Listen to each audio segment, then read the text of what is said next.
Hey friends, Ash here. Welcome back to Gents. Hope you're well. You gotta keep winter fragrances, only 15. All the others, they must go. Where do they go? To hell.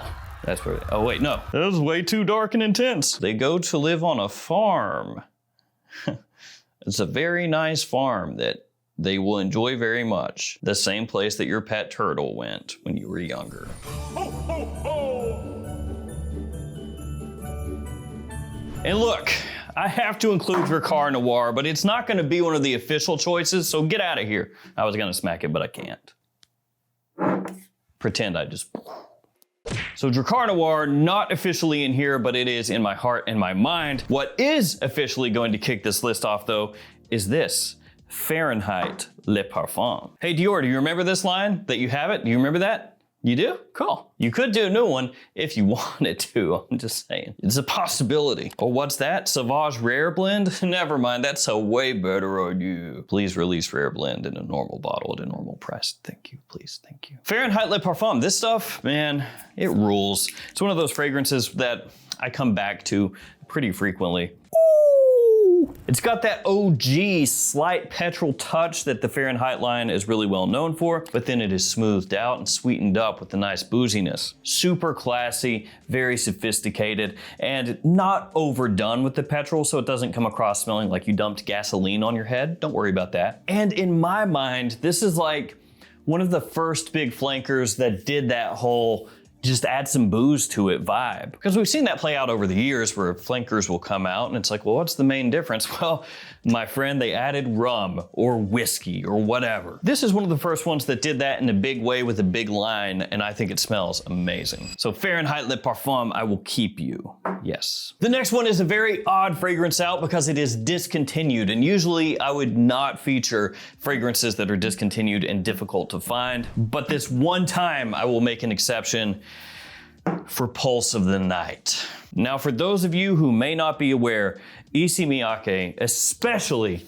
back like 2018 through like 2020-ish, maybe a little bit before or a little bit after that, but like right in that general time frame. This one was 2019, I think. But anyway, back around that time frame, Issey Miyake was coming out with straight up some of the best designer fragrances for fall and winter, period. We're talking crazy quality, amazing smelling fragrances that you could get at discounters for about like 50, 60 bucks most of the time. This was one of those fragrances. Nowadays, there are people on eBay asking unholy prices. So again, if you don't already own this, don't go pay those prices. But I want to use this moment in time to say, Issey Miyake, what are you doing? What are you doing? You have the capability, you have the power to come out with some of the best smelling stuff possible, and instead you're like, me. What if we did another forgettable summertime flanker that lasts about 35 minutes? Could you not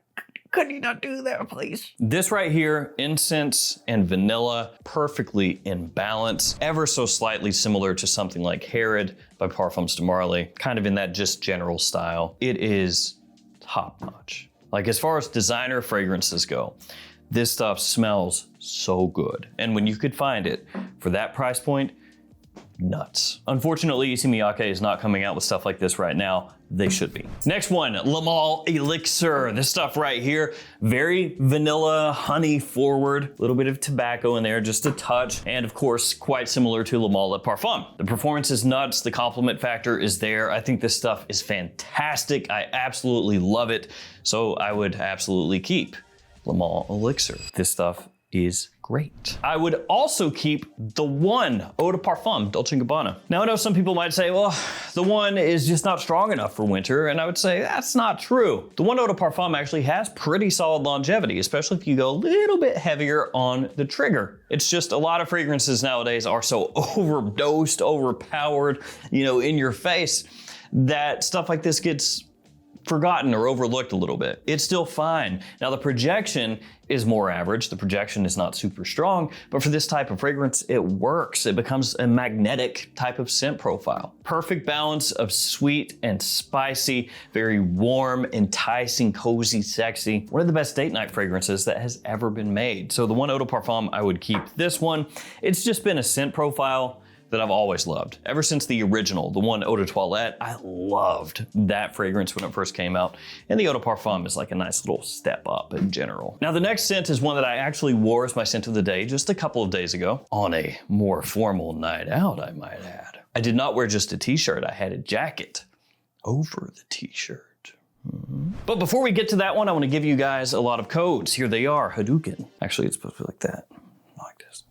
Got codes for a whole bunch of different websites here. If you shop at any of those stores, whether we're talking about for niche, designers, clones, whatever, use those codes, save yourself some money. The fragrance that I wore, a L'Homme Intense. Prada L'Homme Intense is fantastic. Another one that they need to bring back, talking about the line of fragrances, man. Do it, please. It's like the quintessential Prada vibe, you know? Clean, classy, a little bit soapy, a little powdery. It's all of that. Iris forward in the best of ways with a nice leather undertone that gives it more push, more staying power, gives it a nice slight edge of sex appeal. Absolutely crushes as a classy evening scent, which is what I used it for. But you can pull this off during the day as well. It's really versatile. Let's go with this. This is Armani Code, the Eau de Parfum. And this one is kind of like cheating for me to an extent because it is not discontinued, but it does smell similar to a discontinued fragrance. It smells similar to Code Profumo, which is unfortunately quite hard to find nowadays.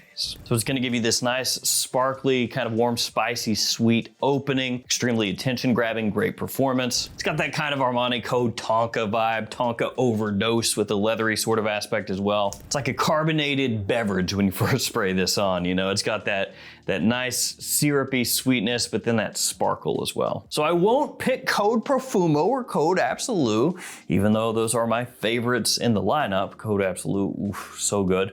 Because they're discontinued, I will not select them, but I will pick the next best thing. All right, let's get a little weird with the next one. Encre Noire à l'Extrême. Now I know a bunch of people out there are gonna be like, bruh, I can't wear that. Encre Noire, that is too dark for me. The vetiver, rooty, dark, unwearable. Fair enough, fair enough. But I do love myself some Encre Noire, especially when you consider the price point versus the quality. Because the quality here is awesome.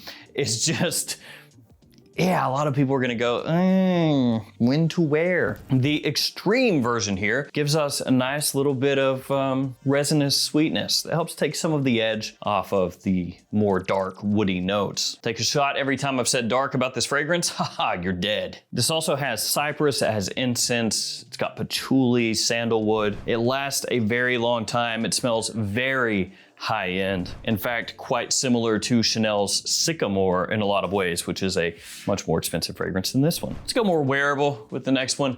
This right here, the Most Wanted Parfum by Azzaro. Much more modern smelling, right?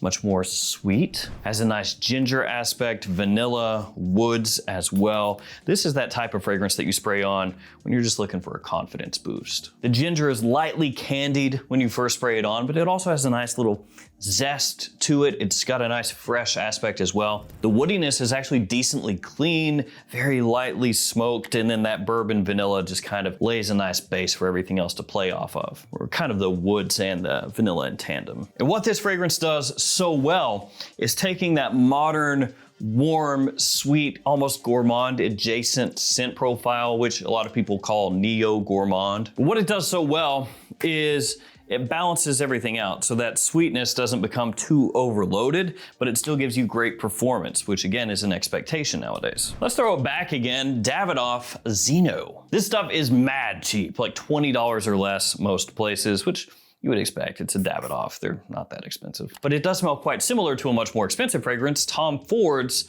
Beau de Jour. It's gonna give you an aromatic fougere barbershop style of fragrance, a whole bunch of notes here. It is from the 80s, and pretty much every fragrance in the 80s had like 80 notes. As time has gone on, the amount of notes just, like 5 years from now, they won't even have notes. They'll just be like, it smells good. And this one is sexy. And that one is fresh. Fresh. It's like becoming Idiocracy in real life. It's fantastic.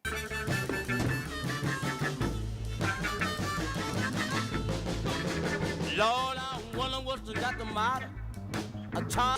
So yeah, barbershoppy, but also with a nice heaviness to it. It's got good depth, good body, nice push, very woodsy. Also has a good dose of patchouli in there as well. And a faint bit of sweetness. Not the same type of sweetness you're gonna find in a lot of modern fragrances, but a little touch. Just classy, nostalgic, a little throwback, but still smells great. I like vanilla. This has vanilla. Invictus Victory Elixir. I could almost drink it. It is that nice. And it does what I really enjoy in fragrances that I talked about a little here and also a little here. It has this zinginess when you spray it on. So it feels like it's in motion almost, you know? It's got this liveliness to it. A little bit carbonated smelling, sweet, of course, a little spicy, great performance, lasts all day or all night, big compliment puller. Invictus Victory Elixir, gotta keep it. Also gotta keep this, Gentleman Eau de Parfum.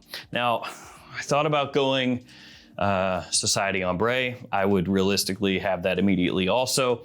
Reserve Privé, same thing. But I decided to show a little love to the Eau de Parfum, the one that really kind of took this line and set it really truly into motion. Because when they came out with the new version of Gentleman Eau de Toilette, that one a lot of people were not as sold on. And to be fair, that one is good for like a versatile everyday wear kind of fragrance. It's more fresh, sweet, you know, pears in there. The iris is not quite as thick and not as much of a showcase as it is here in the Eau de Parfum. But the EDP is just where it kind of got kicked up another level. The stuff is great to go back to.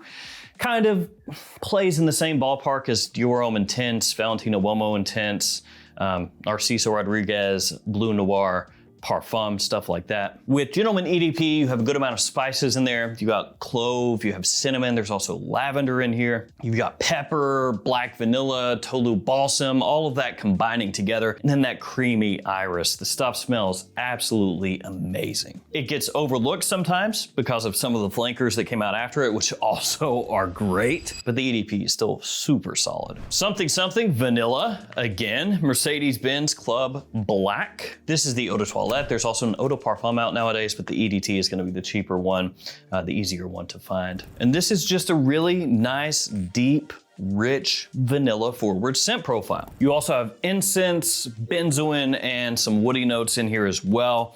It's more of a dark, slightly syrupy vanilla, and you can almost use it as an alternative to Guerlain's Spiritueuse Double Vanille. Could say Double Vanille, but you get the drift. I have to keep this. It is Elixir of the Sauvage variety. This little monstrosity right here kicked off the whole Elixir train that everybody else has been riding ever since. I guess that's kind of like a market leading thing, right? You know, Dior does it and then everybody goes, whoop, gotta do that. And then by the same token, Dior came out with Sauvage Eau Forte and everybody was watching and they went, ooh. Don't do that though. That's a mark that off the board. Erase that. We're not doing that one. Getting back to Rare Blend. What if they do release Rare Blend in just like a normal bottle? I'm sure it would be expensive, but they release it in a normal bottle and then it crushes. At that point, does everybody go like, guys, I have the idea for our next flanker. Stick with me here. Rare Blend. Or if we want to switch it up, hard to find blend. Sauvage Elixir is, to me, about perfect. It lasts forever off my skin. It projects extremely well. The quality is very high. It's woody, spicy, very masculine smelling. And as I've said, it reminds me a little bit of fragrances from the past, like taking a classically masculine fragrance, giving it a higher budget, and doing it in a more contemporary way. Love it. L'Homme Ideal Extreme, have to keep this as well. Another line that is sadly a little overlooked nowadays. Guerlain in general with their more designer-ish lines, is that what we want to call them? They're more affordable lines. A lot of them, it's like they're kind of stuck in first gear, it feels like. And honestly, that could just be me, but it just feels like there's not a lot of momentum behind them. Like something new gets announced, a new flanker or whatever, and people are like, okay. I love L'Homme Ideal Extreme. The plum in here, fantastic. The tobacco, of course, the almond. It walks that line perfectly between being easily worn, having good versatility in winter, and being just an attention grabber. It's great stuff. And I will finish off this list with Uomo Signature. Affordable, strong, attention-grabbing, low-key a much better compliment-pulling fragrance than a lot of people would expect. I love the coffee that's in here, this like faint roast coffee, almost tiramisu in terms of how it comes across, which was the official note and the original Ferragamo Uomo. Just a great one for middle of winter, whether you're chilling inside with like the fireplace on, it's snowing outside, or getting out and about, works just as well either way. There we go.